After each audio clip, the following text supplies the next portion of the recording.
Alright, so let's talk about this next position. This one's probably very familiar to you guys.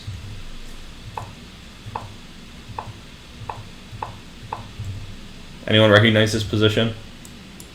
I know it's like just a few moves into the game, but there's a very famous game that stems from this position, and probably no other variations are like that. Yeah, so opera game. It's not fried liver. It's the opera game. So Paul Morphy played this opera game, and in this position, after pawn takes e5, black was faced with a decision. And I think most people, they know this Paul Morphy opera game, but they don't know the details of why it played out the way it did. It's just kind of like, ooh, Morphy's great. So let's talk about this moment. What should black play here? Any suggestions?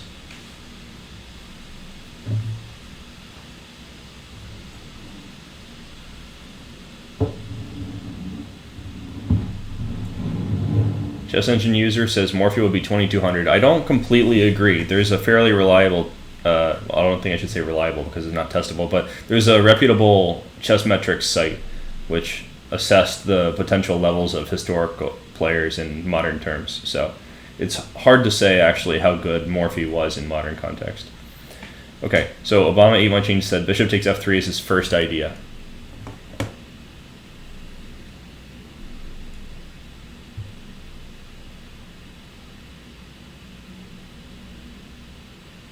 MC is asking, why do I have the chat in the video stream interface?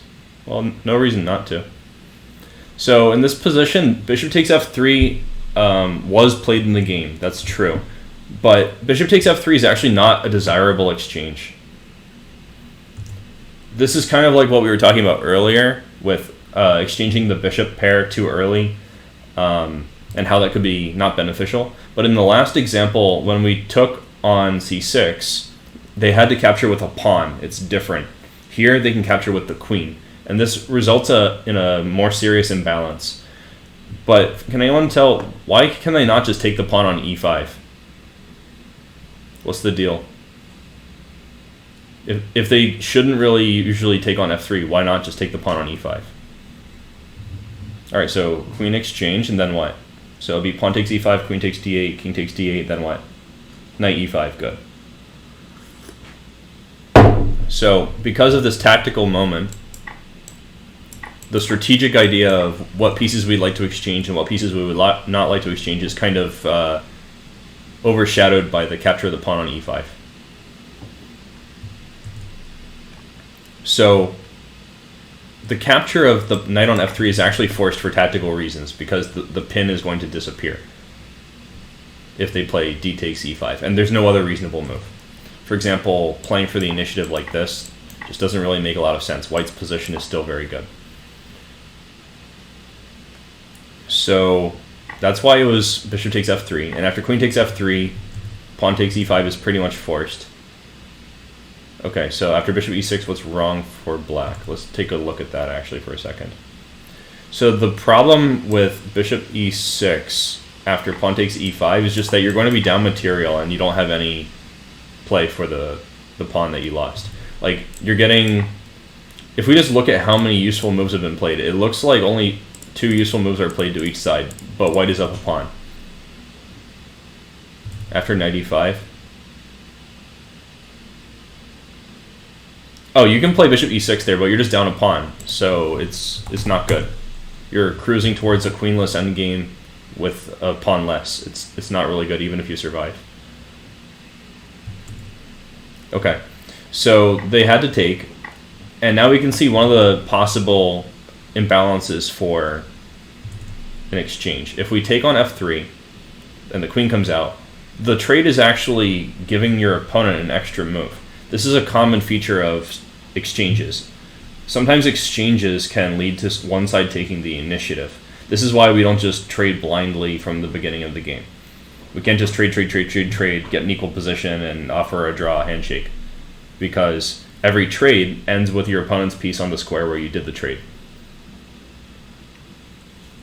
So here, Morphy got his queen out, and because pawn takes e5 is forced, he reached a position where he's basically up 2 moves.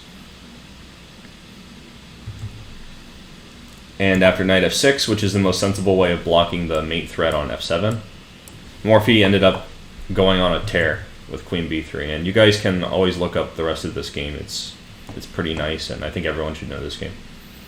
But it's not what the subject is here today. This game makes your head hurt? Good. I heard someone say pain is a weakness leaving the body, but that sounds really pretentious to me, so. Alright, so let's see. Why not queen f6? Alright, let's go back real quick and see queen f6.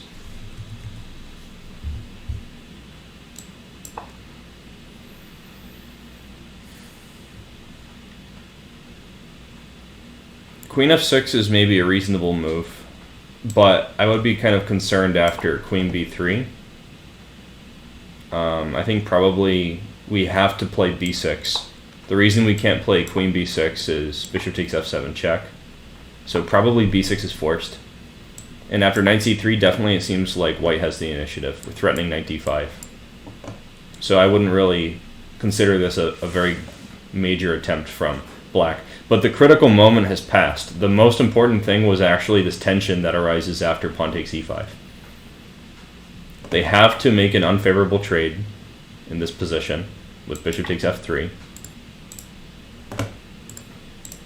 And this leads to white having a pleasant edge basically no matter what black does. Even if there are better moves than what black played in the game, this is the moment I wanted to focus on.